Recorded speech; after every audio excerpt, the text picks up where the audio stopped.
I stood in the center of the ballroom, the marble floor shimmering beneath the glow of crystal chandeliers. A sea of gold and silver balloons floated against the 20-foot ceiling, their strings swaying gently as if they were holding their breath for me. The city skyline stretched beyond the glass walls, New York's heartbeat pulsing in every twinkling light. Tonight was mine. People called it the party of the year. Invitations fought over, RSVPs piling in weeks before the date. Celebrities, CEOs, influencers, even politicians, all of them here because of me.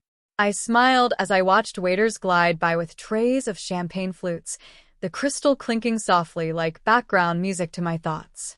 And yet, beneath the flawless silk of my gown, beneath the gloss of my lipstick and the calm curve of my smile, there was a quiet storm no one else could hear. My phone buzzed against the satin clutch in my hand, and I didn't need to look at the screen to know who it was. My parents. The irony made me laugh under my breath. The parents who once couldn't remember my birthday were now desperate not to miss the party the whole city was watching. I tightened my grip on the clutch, my reflection gleaming back at me from the polished floor. Funny, I whispered to myself, how the night they forgot became the night they'll never forget. It wasn't always chandeliers and champagne.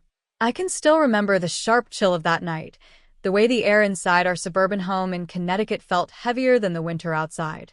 I was turning 16, the age everyone said would feel magical, like stepping into some kind of new skin.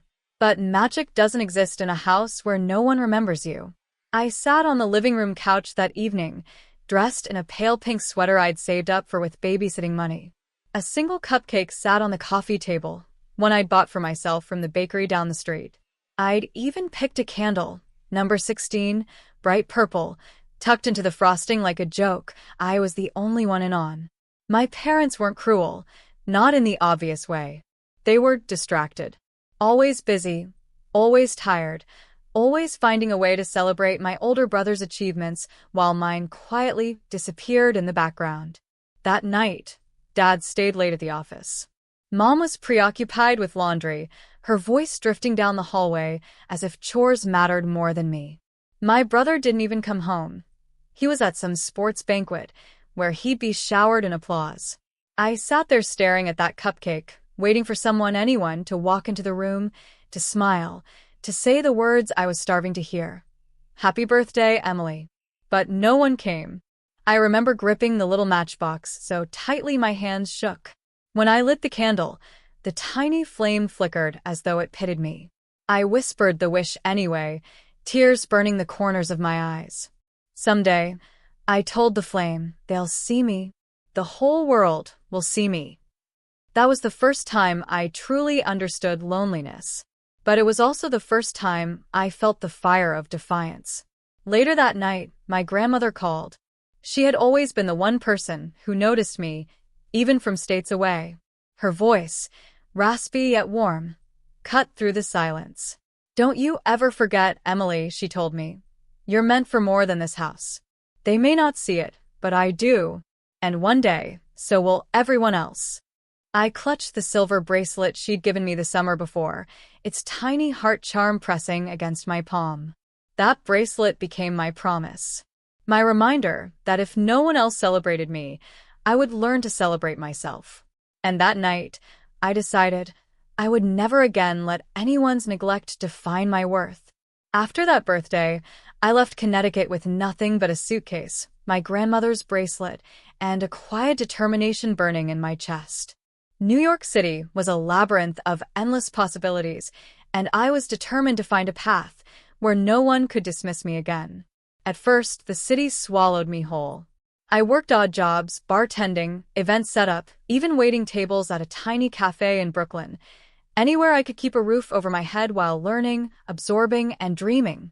Every night, I scribbled plans in my notebook, strategies for the kind of life I refused to let slip away. I read everything I could find on business, event planning, and marketing, absorbing every lesson like oxygen. Then I met Claire, a seasoned event planner with a reputation for transforming overlooked venues into breathtaking experiences. She saw something in me, maybe the same spark my grandmother once did. Emily, she said one rainy afternoon as we rearranged chairs in a cramped studio. "You have an eye for what people want before they even know it. Don't let anyone tell you otherwise." Those words became my fuel. The first months were brutal. I slept in a tiny studio that smelled of damp paint, survived on coffee and peanut butter sandwiches, and faced rejection after rejection. A client canceled at the last minute. A vendor underdelivered. I cried, sometimes silently in the tiny kitchen, sometimes in the subway on the way home. My hands shook as I typed emails, my heart racing as I pitched ideas that people often dismissed. But every setback was a lesson, every failure a step closer. Slowly, the victories began. My first paid event, a small corporate gathering, earned rave reviews. Then came a charity gala where I coordinated every detail, from floral arrangements to lighting, and the client called me back immediately. Word spread. Invitations arrived from socialites and entrepreneurs I once thought untouchable. With each success, I invested quietly, building my brand, my reputation, and my independence. And I kept it all secret. No calls to my parents, no bragging posts on social media. Just subtle updates and careful stories that hinted at my growth, while the real milestones, the apartment I bought, the team I built, the events that became legendary, remained my private triumphs. I polished my skills relentlessly. Late nights blurred into early mornings, my chipped nail polish a silent badge of honor. The city became my proving ground, and I embraced it fully. By the time I was 30, I was no longer the girl whose birthday was ignored. I had created a life that demanded attention on my terms in my way. Every success was a whisper to that lonely 16-year-old. "You see, Emily? They will notice you. They will see you." The night of the party had arrived, and the penthouse was alive with energy. The city sprawled beneath me, a constellation of lights that seemed to mirror the glittering guests inside. The air smelled of roses, champagne, and polished wood. Live jazz floated from the corner, blending with the soft hum of laughter and the clink of glasses. This was my stage, and everyone here had come to see the spectacle I had created. I was adjusting the hem of my gown when the concierge announced, "Mr. and Mrs. Thompson have arrived." My parents. My stomach twisted, not with fear, but with a quiet, ironic amusement. The same people who had ignored 16-year-old me were now standing in the lobby of the most talked-about event in the city. My pulse quickened, not from nerves, but anticipation. I watched them enter, their eyes widening as they took in the room. They didn't expect this. The cascading crystal chandeliers, the golden centerpiece that seemed to float above the tables, the soft lighting that made everything glow. They didn't expect the carefully curated guest list, the socialites, CEOs, and influencers they recognized but had never imagined their daughter could command. I let them take it all in before I moved. There was a subtle power in letting the moment stretch, watching disbelief flicker across their faces. Finally, I stepped onto the stage, the room falling into a hush. "Welcome," I said, my voice calm, warm, and steady, carrying over the soft jazz. "Tonight is a celebration, not just for the city or for the people here, but for me. You see, this party is something I've dreamed of for years, long before anyone else cared to notice my birthdays." Their jaws tightened. Guilt and recognition flashed in their eyes. I paused, letting the silence carry the weight of my words. "You may remember, or perhaps forget, that I've been celebrating myself in the ways you never did. The truth is, I'm the owner of this venue, the planner of every event you see tonight, and the person who brought together everyone in this room. This isn't a party I inherited. This is a party I built." A murmur rippled through the crowd, but I wasn't speaking to them. I was speaking to the girl I once was, the one who cried over a single cupcake, the one who lit a purple candle alone and made a wish. I watched my parents shift, disbelief giving way to shame, then awe. Their hands clutched each other, and I could see the hesitation, the dawning realization that the daughter they once ignored had become someone impossible to overlook. And in that moment, I realized the party wasn't just for the guests, it was for me. For the girl who refused to be invisible. For the woman who had taken the silence of her parents' neglect and turned it into an empire of light, laughter, and power. After the initial shock, my parents approached me, hesitant, their smiles uneasy. "Emily, my mother began, her voice faltering. My father's eyes avoided mine, as if searching for words that might undo years of neglect. I raised a hand, gently stopping them. "Don't," I said softly, yet firmly. "Not yet." This was my moment, the moment where the scales finally balanced. For the first time, I had the power, the choice to shape how we moved forward. And I wasn't going to waste it. I guided them to a quiet corner of the terrace, the city lights sprawling behind us like witnesses. "I love you," I said, my voice steady. But love is not just words. It's respect, it's attention, it's showing up when it matters. I let my gaze linger on them, letting the weight of years of absence settle in the space between us. Then I laid out the conditions not as punishment but as a map for how we could rebuild, if they were willing.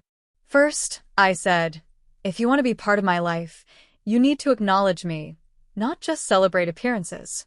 No more forgetting, no more dismissing my milestones, no matter how small or large. You must show up, not because it's convenient, but because it matters. Second," I continued, "you both need to let go of comparisons. Stop weighing me against my brother. Stop measuring my worth by anyone else's standards. I am my own person, and you will respect that." I paused, letting the words sink in. My mother nodded slowly, a tear glinting at the edge of her eyelid. My father exhaled, his shoulders loosening slightly. "And third," I said, softer now, almost tenderly, "if you truly want to be in my life, you must embrace change. Pursue your own dreams, cultivate kindness, let go of old resentments. This is not just about me. It's about all of us growing, together, in a way that doesn't hurt anyone." I reached into my pocket and held out the silver bracelet from my grandmother, the one that had guided me through years of loneliness and struggle. "This is a reminder," I said, pressing it into my mother's hand, "that we can choose better. That, even after neglect, we can create something beautiful." There was a long pause. Then, slowly, they nodded. Not just in agreement, but with understanding, the kind that comes from seeing the person you once overlooked standing taller, stronger, and brighter than you ever imagined. For the first time, I felt the scales tip, not with vengeance, but with fairness. Power, I realized, wasn't about proving them wrong. It was about choosing the terms of my own life and inviting them in, only if they were willing to meet me there. Weeks after the party, the changes were subtle but undeniable. My parents no longer skipped birthdays, small achievements were acknowledged without hesitation, and conversations carried a genuine warmth I hadn't felt in years. It wasn't perfect, and perhaps it never would be, but there was growth, and that was enough. I sat in my apartment one quiet evening, overlooking the city that had been both my challenge and my canvas. The skyline glittered like scattered diamonds, a reflection of the life I had painstakingly built. On the coffee table rested the silver bracelet, catching the last rays of the setting sun. I picked it up, feeling the heart-shaped charm press against my palm, a gentle reminder of who I once was and who I had become. The pain of being forgotten, the silent birthdays, the ignored milestones, was still there, etched into my memory. But it no longer weighed me down. That pain had been transformed into strength, independence, and the unshakable confidence that I was capable of more than anyone had imagined. I thought of the girl who lit that single purple candle 16 years ago, the one who whispered a wish into the flickering flame. I smiled softly. She would have been proud of this woman, the one who had turned neglect into an empire of light, laughter, and possibility. And as I poured myself a glass of wine, the city humming softly below, I whispered to the night, a soft, firm promise to myself. The birthday they forgot made me the woman no one can ignore. It wasn't just a victory. It was a statement, a testament to resilience, to self-worth, and to the power of choosing your own life, on your own terms. And in that quiet moment, with the skyline stretching endlessly before me, I finally felt complete.